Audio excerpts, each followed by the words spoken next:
ذرا تھوڑا بیٹھا تمام دوستوں کو بہت بہت مبارکباد میری طرف سے ماشاءاللہ۔ میں سمجھتا ہوں کہ آپ کے پورے علاقے والوں کے لیے یہ میرا خیال ہے کہ یہ بخشش کی سند ہے، کیونکہ ایک بندے کو آپ نے نبی پاک صلی اللہ علیہ وسلم کے قدموں میں لا کے کھڑا کر دیا، حضور کا سچا عاشق بنایا۔ ظاہر سی بات ہے کسی نے تو ان کا ذہن بنایا ہوگا نا، کسی عالم کو تو سنا ہوگا۔ میں یہ سمجھتا ہوں کہ حدیث شریف میں بسا اوقات بندہ جہنم کے کنارے پہ ہوتا ہے اور وہ جنت میں چلا جاتا ہے، یہ اس کی زندہ مثال ہے۔ ہمارے اس بھائی کو بہت بہت مبارک ہو، اور یہ جو ہمارے بزرگوں کا ایک طریقہ کار ہے اس کے مطابق بھرے مجمع کے اندر میں سب سے پہلے تو ان کو مبارک دیتا ہوں، اور اس کے بعد جو طریقہ کار ہے اس کے مطابق ایک مرتبہ کلمہ شریف پڑھا دیتا ہوں، تاکہ وہ جو ایک رسم ہے نا ہمارے بزرگوں کی اچھی، وہ بھی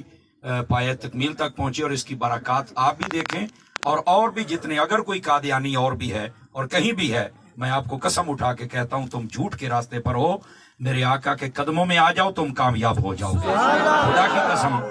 یہ نوکری اور چھوکری کے پیچھے ادھر نہ جاؤ، حضور اکرم کی غلامی میں آ جاؤ، دیکھنا سمندر اور دریا بھی تمہارے سامنے راستہ چھوڑ دیں گے۔ پڑھیے بسم اللہ الرحمن الرحیم، یہ تھوڑا سا اوپر کر لیں۔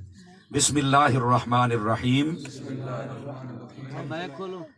سب سے پہلے آپ یہ کہیں، میں توبہ کرتا ہوں اپنے تمام پچھلے برے عقیدوں سے اور قرآن و حدیث کے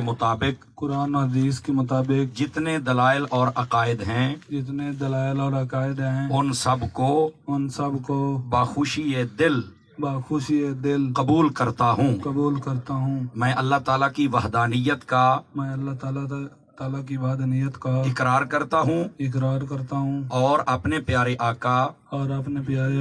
جن کا نام نامی محمد ہے ان کو آخری نبی مانتا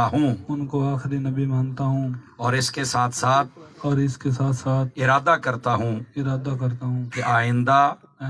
نبی پاک کی غلامی میں زندگی بسر کروں گا۔ پڑھیے لا